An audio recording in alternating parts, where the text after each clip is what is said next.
കേരളത്തിൽ നിന്നും BJP. Account തുറന്ന വിവരം പ്രധാനമന്ത്രി നരേന്ദ്രമോദി തന്റെ വിജയപ്രസംഗത്തിൽ എടുത്തു പറഞ്ഞിരുന്നു. ഇതോടെ കേരളത്തിന് ക്യാബിനറ്റ് പദവിയോടെ മന്ത്രിസ്ഥാനം ലഭിക്കുമെന്ന പ്രതീക്ഷകൾ ഏറെയായിരുന്നു. എന്നാൽ മിന്നുന്ന വിജയം നേടിയിട്ടും ഇന്നലെ സുരേഷ് ഗോപി സത്യപ്രതിജ്ഞ ചെയ്തത് കേന്ദ്ര സഹമന്ത്രിയായാണ്.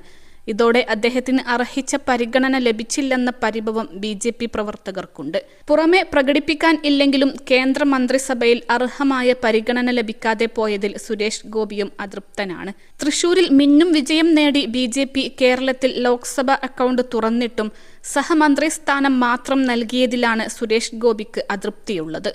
മിന്നും ജയത്തിൽ അർഹമായ പരിഗണന കിട്ടിയില്ലെന്നാണ് താരത്തോട് അടുത്ത വൃത്തങ്ങളും പ്രതികരിച്ചത്. തൃശൂരിലെ സുരേഷ് ഗോപിയുടെ വിജയത്തോടെയാണ് കേരളത്തിൽ ബി.ജെ.പി. അക്കൗണ്ട് തുറന്നത്. മോദിയുമായി അടുത്ത ബന്ധം പുലർത്തുകയും ചെയ്യുന്ന സുരേഷ് ഗോപി കേന്ദ്രമന്ത്രി സ്ഥാനം ഉറപ്പിച്ചിരുന്നു. എന്നാൽ ലഭിച്ചത് സ്വതന്ത്ര ചുമതലയില്ലാത്ത സഹമന്ത്രി സ്ഥാനം മാത്രമാണ്. ഒപ്പം സുരേഷ് ഗോപിയുടെ തൃശൂരിലെ വിജയത്തിൽ ക്രൈസ്തവ സമൂഹത്തിൽ നിന്ന് കിട്ടിയ പിന്തുണക്ക് മറുപടിയായി ജോർജ് കുര്യനും സഹമന്ത്രി സ്ഥാനം ലഭിച്ചു. +2 ഡിഗ്രി കഴിഞ്ഞവർക്ക് വേൾഡ്സ് ഫസ്റ്റ് AR/VR ക്ലാസ് റൂമിലൂടെ സ്മാർട്ട് ഫോൺ എഞ്ചിനീയർ ആവാം. കൂടുതൽ അറിയാൻ വിളിക്കൂ ബ്രിഡ്കോ ആൻഡ് ബ്രിഡ്കോ.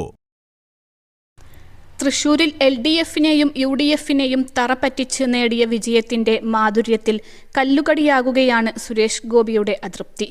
അതേസമയം സുരേഷ് ഗോപി സാംസ്കാരിക മന്ത്രാലയത്തിലേക്കെന്ന് സൂചന. ജോർജ് കുര്യന് വിദേശകാര്യമോ ന്യൂനപക്ഷ ക്ഷേമ സഹമന്ത്രി സ്ഥാനമോ കിട്ടിയേക്കും.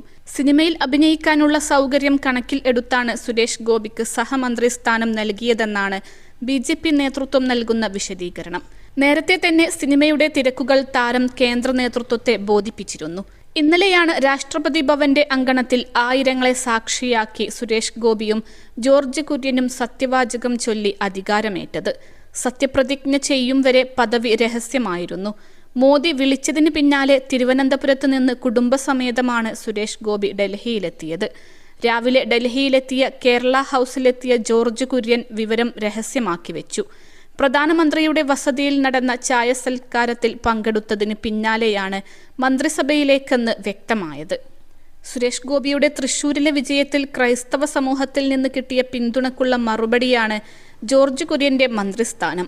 മണിപ്പൂർ സംഭവത്തിന് പിന്നാലെ അകന്ന ക്രൈസ്തവ വിഭാഗങ്ങളോട് വീണ്ടും അടുക്കാനുള്ള ശ്രമം കൂടിയാണ് ബി.ജെ.പി. ജോർജ് കുര്യന്റെ മന്ത്രിസ്ഥാനത്തിലൂടെ ലക്ഷ്യമിടുന്നത്. ദേശീയ ന്യൂനപക്ഷ commission vice ചെയർമാനായിരുന്ന George Kurian രാജ്യമാകെയുള്ള Christian നേതാക്കളുമായുള്ള ബന്ധവും മുതൽക്കൂട്ടായി.